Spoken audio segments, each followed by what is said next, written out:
Basic की खबरें। Basic की खबरों में आप सभी का स्वागत है।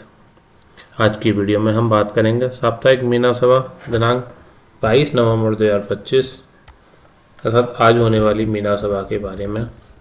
गतिविधि का नाम है आओ सीखें कुछ नया। हम हर सप्ताह मीना मंच की से संबंधित एक वीडियो आपके साथ शेयर करते हैं और उम्मीद करते हैं कि आप मीना मंच की संचालन रेगुलरली अपने विद्यालय के अंदर कर रहे होंगे। अगर आपको किसी भी तरीके की समस्या है तो आप हमारे YouTube चैनल की प्लेलिस्ट में जाकर, जिसके अंदर मीना मंच की प्लेलिस्ट बना रखी है, वहाँ से आप पुरानी वीडियोज की सहायता से अपना गतिविधि करा सकते हैं।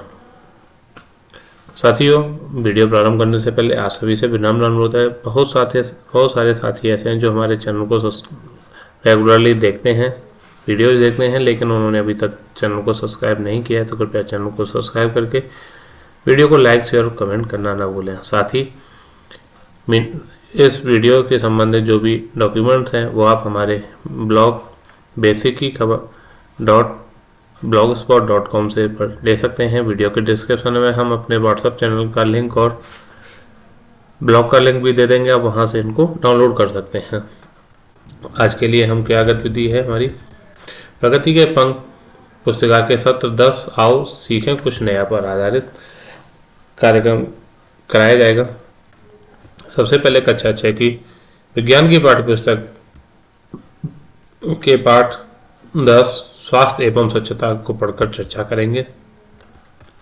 इसके बाद किशोर किशोरियों को निजी स्वच्छता तथा उसके महत्व के प्रति जागरूक करेंगे, उन्हें निजी स्वच्छता अपनाने हेतु प्रेरित किया जाएगा। इसके बाद निडर बालिकाएं लघु फिल्म का प्रदर्शन करें और इसके संदेश पर चर्चा करें। निडर बालिका लघु फिल्म का लिंक भी हम आपको वीडियो के डिस्क्रिप्शन में दे देंगे। FIR कैसे दर्ज कराएं, लघु फिल्म का प्रदर्शन करें और बालक बालिकाओं की जिज्ञासाओं के उत्तर दें। इस फिल्म के संदेश पर चर्चा करके बच्चों को साहसी बनने के लिए प्रेरित करें। सभी छात्र छात्राओं को भी चर्चा में अभिव्यक्ति का अवसर प्रदान करें। सत्र अंत में सत्र का समेकन करते हुए छात्र छात्राओं का अभिमुखीकरण ज्ञानवर्धन सुगमकर्ता अथवा किसी अन्य शिक्षक शिक्षिका द्वारा किया जाए। रोल 10 अवश्य भरा जाए। अब बात करते हैं हम। सबसे पहले हमारा जो पॉइंट दिया हुआ है किशोर किशोरियों को निजी स्वच्छता और उसके महत्व के बारे में। निजी स्वच्छता क्या होती है, उसका क्या महत्व है। निजी स्वच्छता क्या है? निजी स्वच्छता का मतलब है अपने शरीर, कपड़ों और आसपास के वातावरण को रोज साफ सुथरा रखना ताकि हम स्वस्थ रहें और बीमारियों से बच सकें। अब बात करते हैं किशोर किशोरियों के लिए निजी स्वच्छता क्या है और क्यों है, क्योंकि हर एक उम्र के लिए स्वच्छता का मायने थोड़े अलग होते हैं। और किशोर किशोरियों के लिए बात करते हैं, इनके लिए दैनिक स्नान, रोजाना नहाना, स्नान करने से पसीना, धूल और बैक्टीरिया हटते हैं, शरीर में दुर्गंध नहीं आती और त्वचा स्वस्थ रहती है। इसके बाद है हमारे हाथों की स्वच्छता। इस चीज़ों पर बहुत कम लोग ध्यान देते हैं, ये बहुत ही महत्वपूर्ण है। खाने से पहले और शौच के बाद हाथ धोना अनिवार्य है। इससे पेट में संक्रमण, दस्त, उल्टी और अन्य बीमारियों का खतरा कम होता है। इसके बाद मासिक धर्म स्वच्छता, जो कि लड़कियों के लिए होती है। ये एक ऐसी चीज़ है जिस पर ज़्यादातर बात नहीं की जाती, क्योंकि लोग इस पर बात करना नहीं चाहते, वो थोड़ा ऑकवर्ड समझते हैं, लेकिन इस पर बात जरूर होनी चाहिए। पीरियड्स में साफ सुथरे सैनिटरी पैड कप का उपयोग करें। 4 से 6 घंटे में पैड बदलें। गंदे पैड को स्वच्छ तरीके से नष्ट करें और इस तरीके से आप संक्रमण और बदबू से बचाव हो सकता है। इसके बाद आता है हमारा कपड़ों की स्वच्छता। प्रतिदिन साफ कपड़े पहने, विशेष रूप से अंडरगारमेंट्स रोज बदलें और धोकर धूप में सुखाएं। इससे त्वचा संबंधी बीमारियों का खतरा कम होता है। इसके बाद मौखिक स्वच्छता, जिसे ओरल हाइजीन कहते हैं। सुबह शाम दांत साफ करें। मीठी चीज़ों के बाद पानी से कुल्ला करें, इससे दांतों में दर्द, बदबू और कीड़े नहीं लगते हैं। इसके बाद बाल और नाखूनों की देखभाल। बाल नियमित रूप से धोएं, नाखून छोटे रखें ताकि गंदगी जमा न हो सके। शारीरिक बदलावों के दौरान स्वच्छता। किशोरावस्था में पसीना आता है, इसलिए अंडरआर्म्स साफ रखें। जरूरत हो तो डिओड्रेंट पाउडर का इस्तेमाल करें। त्वचा को सूखा रखें ताकि फंगल संक्रमण न हो। स्वच्छ शौचालय का उपयोग करें। साफ शौचालय इस्तेमाल करें। उपयोग के बाद फ्लश करना ना भूलें, इससे मूत्र संक्रमण, UTI और अन्य समस्याओं से बचाव होता है। इसके बाद आता है, हमने निजी स्वच्छता क्या होती है वो बात कर ली। अब क्यों महत्वपूर्ण होती है इसके बारे में बात करते हैं। शरीर स्वस्थ और ऊर्जा से भरपूर रहता है।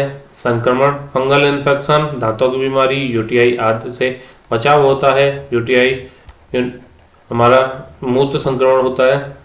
आत्मविश्वास बढ़ता है और सामाजिक व्यवहार बेहतर होता है। यह सुरक्षित और स्वस्थ किशोरावस्था का आधार है। इसके बाद हमारा दूसरा पॉइंट था एफआईआर कैसे कराएं, तो इस पर बात कर लेते हैं हम। एफआईआर फर्स्ट इंफॉर्मेशन रिपोर्ट कैसे दर्ज कराएं। एफआईआर किसी भी संज्ञेय अपराध कॉग्निजेबल ऑफेंस की पहली लिखित रिपोर्ट होती है, जैसे चोरी, मारपीट, अपहरण, दहेज, उत्पीड़न, रेप, गंभीर धमकी आदि। इसे दर्ज करना हर नागरिक का अधिकार होता है। एफआईआर दर्ज करने की प्रक्रिया, किस तरीके से आप एफआईआर दर्ज करा सकते हैं। सबसे पहले नजदीकी पुलिस स्टेशन जाएं। सबसे पहले अपने क्षेत्र के थाने या पुलिस चौकी में पहुंचे। आप किसी भी थाने में एफआईआर दर्ज करा सकते हैं, जगह की बाध्यता नहीं है। ऐसा नहीं कह सकते कि आपको अपने जिले में ही या अपने लोकल के थाने में ही कराना है। आपके साथ जहां भी घटना है और जो आपके निकटतम थाना है, पुलिस स्टेशन है, आप वहां पर या पुलिस चौकी में अपनी एफआईआर दर्ज करा सकते हैं। पुलिस अधिकारी को घटना बताएं। ड्यूटी ऑफिसर को पूरी बात साफ साफ बताएं, क्या हुआ था, कब हुआ था, कहाँ हुआ, किसने किया और क्या नुकसान या आपको क्या चोटें आई। इसके बारे में ना कुछ कम बताएं या ना बढ़ा चढ़ा के बताएं, एग्जैक्ट चीजें साफ साफ सही से बताएं।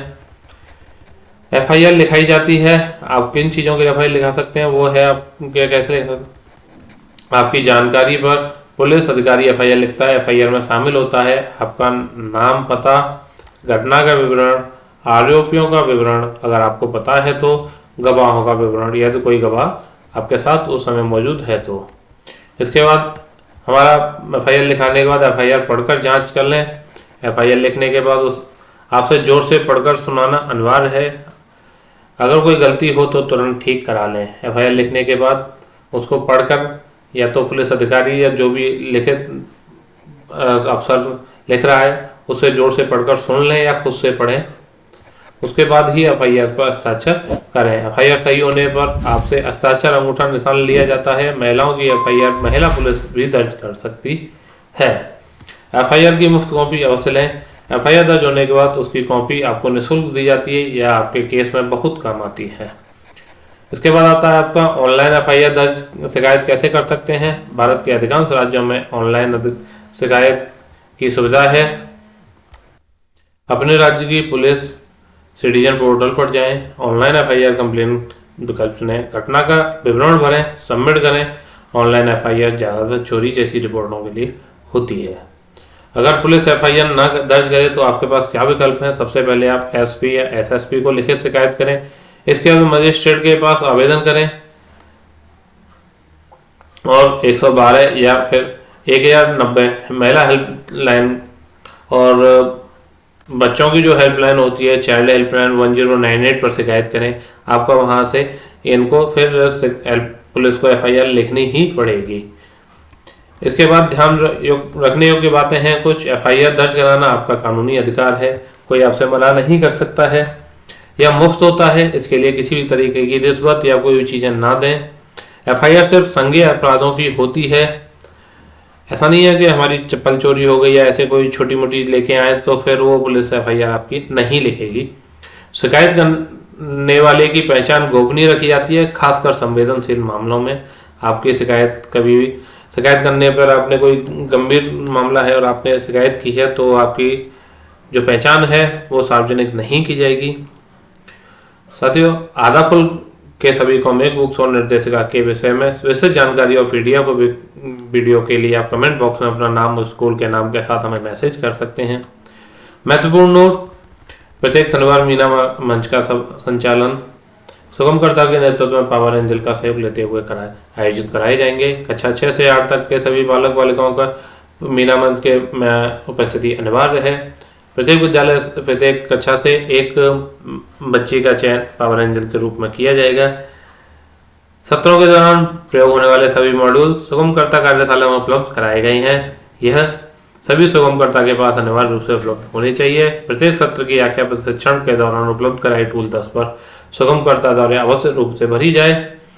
यदि किसी सत्र संचालन में किसी प्रकार की तकनीकी समस्या, संदेह, सवाल, जिज्ञासा या फिर module digital comic book link आदि की आवश्यकता है तो आप प्रश्न के साथ विद्यालय का नाम और जनपद का नाम लिखकर वीडियो कमेंट बॉक्स में बढ़े, हम आपकी मदद अवश्य करेंगे।